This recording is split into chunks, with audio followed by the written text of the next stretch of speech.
हाँ जी भाई, Valentine's week how was it? मेरे ख्याल से आप लोग काफ़ी बिजी हैं, इसी वजह से मेरे पास कोई मेल्स ही नहीं आ रहे। हाँ, दीपक गुप्ता पीएलसी गेमिंग कहाँ बिजी हैं? Well I am happy. अगर ये वैलेंटाइन वीक आपके लिए बहुत ही अमेजिंग रहा तो कंग्रेचुलेशंस, और नहीं रहा तो छड्डो जी। हमारे अंदर प्यार इतना कूट कूट के भरा है कि हमारा प्यार एक्सप्रेस ही नहीं हो सकता एक सो कॉल्ड वैलेंटाइन डे पर। हमको पूरा साल चाहिए। तो इस प्यार की फीलिंग को बस ऐसे ही सेलिब्रेट करते रहिए और आ जाइए। आज एक और अमेजिंग कहानी लेकर आई हूँ आपके लिए। और आज की कहानी बेसिकली रोमांटिक तो है, बट उसके साथ साथ एक सोशल मैसेज भी कन्वे करती है। और जैसे कि मैंने आपसे कहा था कि ये कहानी उन कहानियों में से एक है जिनसे इंस्पायर्ड होकर हॉलीवुड में मूवी बनी है। तो कौन सी है वो फिल्म और क्या है ये कहानी और क्या है वो सोशल मैसेज, बिना किसी देरी के आइए शुरू करते हैं। तो ये बात है साल 1972 की, जब लिंकन नेब्रास्का में जन्म होता है ब्रैंडन टीना का। ब्रैंडन टीना जो कि पैदा तो हुई थी एक लड़की के तौर पर इन्होंने खुद को आइडेंटिफाई किया पूरी जिंदगी एज अ बॉय। जी हाँ, इन्होंने लड़कों की तरह ही अपनी जिंदगी जी। तो अब आप समझ सकते हैं कि इस so called gender identity roller coaster में ब्रैंडन को कितना कुछ झेलना पड़ा होगा अपनी पूरी जिंदगी में।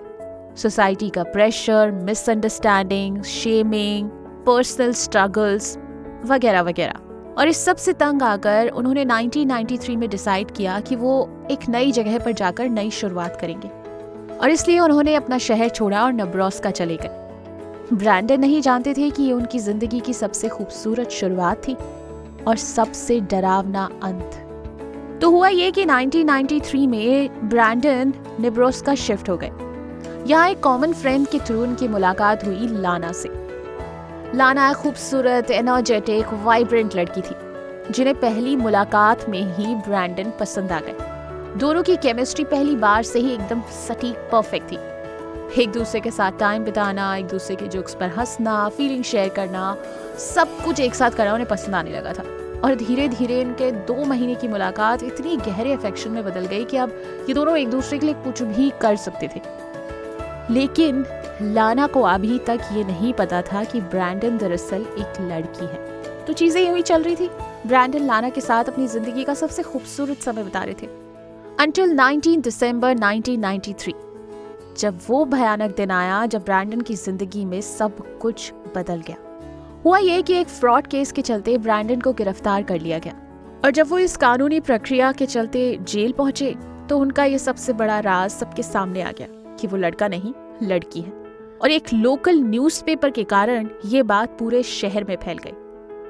जब लाना को ये बात पता चली तो वो शॉक्ड रह गई। वो ये जानकर टूट चुकी थी कि जिस इंसान के साथ वो अपनी पूरी जिंदगी प्लान कर रही थी, उसके साथ अपनी फैमिली देख रही थी, अपना फ्यूचर देख रही थी, वो इंसान तो वो है ही नहीं। She was shocked, she was broken. लेकिन उन्होंने ब्रैंडन को उसकी बात कहने का एक मौका दिया, और जब ब्रैंडन ने उन्हें समझाया कि ऐसी ऐसी कंडीशन थी, उन्होंने कभी खुद को एज अ गर्ल आइडेंटिफाई किया ही नहीं, वो हमेशा से खुद को एक लड़का मानते हैं और वो सेक्स रीअसाइनमेंट प्रोसीजर से भी गुजर रहे हैं, तो ना जाने क्यों पर लाना ने उनका साथ देने का फैसला किया। और इस हद तक कि उन्होंने ऑफिशियल्स के सामने झूठ भी बोल दिया कि उन्होंने ब्रैंडन को एज अ मैन देखा है। पर उनका ये झूठ शायद ऑफिशियल्स के सामने तो काम कर गया था, लेकिन सोसाइटी में काम नहीं करा। ब्रैंडन के कुछ करीबी लोग थे, जॉन और टॉम। जब जॉन और टॉम को ब्रैंडन के इस सच का पता चला तो उन्हें बहुत गुस्सा आया, और उनका ये गुस्सा वायलेंस में बदल गया। उन्होंने ब्रैंडन को लाना के सामने अपने कपड़े उतार कर अपनी सो कॉल्ड मर्दानगी प्रूफ करने का चैलेंज कर दिया। अब क्योंकि ब्रैंडन ये नहीं कर सकते थे तो उन्होंने ब्रैंडन को ह्यूमिलिएट करने के लिए उन्हें वहां से किडनैप किया और उन्हें सेक्सुअली असॉल्ट किया।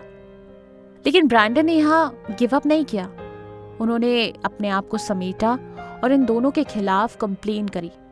लेकिन क्योंकि इतना ज़्यादा कंफ्यूजन था और लाना ने पहले ही बताया था कि ही इज़ अ मैन, और इस सब के चलते उन्हें ऑफिशियल से कोई मदद नहीं मिली। लेकिन अब उनकी मुश्किलें और बढ़ गई थी, क्योंकि जॉन और टॉम को उनकी कंप्लेन के बारे में पता चल गया था और वो इस बात से काफ़ी नाराज़ थे। इसलिए ब्रैंडन इन सब से बचने के लिए अपने किसी दोस्त के पास जाकर छिप गए। लेकिन 31 दिसंबर 1993 को जॉन और टॉम ने उनको खोज निकाला और उनकी हत्या कर दी। जब मैं इस कहानी को पढ़ रही थी, जब मैं इसके फैक्ट्स चेक कर रही थी और धीरे धीरे और इसकी गहराई में उतर रही थी, तब मुझे बहुत तकलीफ हुई। ज़रा सोचिए, जब हमारे चेहरे पे एक छोटा सा पिंपल निकल आता है, या हमारा हेयर कट गलत हो जाता है, या कपड़े मैच नहीं करते, या ज़्यादा लूज या टाइट होते, हम कितने एम्बैरस होते हैं बाहर निकलने से। अब सोचिए कि किसी की ज़िंदगी में उसकी आइडेंटिटी को लेकर ही लड़ाई चल रही हो, उसके लिए लाइफ कितनी मुश्किल होती होगी। एक्चुअली नहीं, मुश्किल होती नहीं है, हम मुश्किल बनाते हैं। हम एज एन इंडिविजुअल, अभी आप लोग जितने भी लोग मुझे सुन रहे हैं, हम एज एन इंडिविजुअल इस बात से रिलेट करते हैं। हम फुल ऑफ एम्पैथी हैं, हम बहुत अंडरस्टैंडिंग हैं, हमारे अंदर भाव हैं, हम ये कुछ गलत नहीं करना चाहते। पर द मोमेंट हम एक समाज में बदल जाते हैं, द मोमेंट हम एक ग्रुप में आ जाते हैं, हम इतने एंटी कैसे हो जाते हैं? क्यों नहीं समझते हम कि सबसे ज़रूरी चीज़ है इंसान का खुश रहना, किसी दूसरे को नुकसान नहीं पहुंचाना, और अपने आसपास के लोगों को खुश रखना, सेफ रखना, सुरक्षित रखना। That's it. अगर कोई इंसान ये सारी चीज़ें कर रहा है तो उसे जीने देते हैं ना यार। न जाने कितने इंसिडेंट्स अभी भी ऑनलाइन देखने पढ़ने को मिल जाते हैं, जहाँ पर इसी सो कॉल्ड आइडेंटिटी इशू को लेकर लोगों ने अपनी ज़िंदगी ख़त्म कर ली खुद से। पर दरअसल उन्होंने नहीं करी, हमने करवाई है। हम एज अ समाज, हमारे जो स्टैंडर्ड्स हैं, जो सालों से चले आ रहे हैं, वो परंपराएं, वो हमारा सोचने का तरीका कि बस ये एक सांचा है जो इसमें फिट नहीं होता, उसे निकाल दो, उसको इतना टॉर्चर कर दो कि वो खुद को ख़त्म ही कर ले। नहीं करते हैं ना ऐसा। देखिए, इस दुनिया में ना सिर्फ 2 किस्म के लोग हैं। मैं हमेशा इस बात को मानती हूँ, एक सही और एक गलत, इसके अलावा कुछ भी नहीं। तो आज कोशिश करते हैं कि जिस तरह हम अपनी ज़िंदगी को प्रायोरिटी देते हैं, खुद की खुशियों को प्रायोरिटी देते हैं, खुद के सुकून पर काम करते हैं, वैसे ही दूसरों के लिए भी छोटे छोटे जेस्चर्स करेंगे और कोशिश करेंगे कि एटलीस्ट हमारे आसपास जो लोग हैं वो हमारी वजह से दुखी ना हो। That's it. अगर आपको ये कहानी पसंद आई है और आप और इन डेप्थ इसे देखना चाहते हैं, तो आपको बता दूं, इस कहानी पर हॉलीवुड में फिल्म बनी है जिसका नाम है बॉयज डोंट क्राई। मैं आपके साथ ब्रैंडन और लाना की भी कुछ तस्वीरें शेयर करूंगी, ज़रूर देखिएगा, कमेंट कीजिएगा और आपको ये कहानी कैसी लगी मुझे ज़रूर बताइएगा। साथ ही अगर आपकी भी ऐसी कोई प्यारी सी कहानी है, लाइफ में कुछ कन्फ्यूजन है, कुछ भी ऐसा जो मुझसे शेयर करना चाहते हैं, प्लीज़ मुझे लिखिए, मुझे बताइए। मेरी ईमेल आईडी और मेरा इंस्टा अकाउंट आपके सामने फ्लैश कर रहा है। Do use it, do write to me. और बस मुस्कुराते रहिए और किसी और की भी मुस्कुराहट का कारण बनते रहिए। बाय।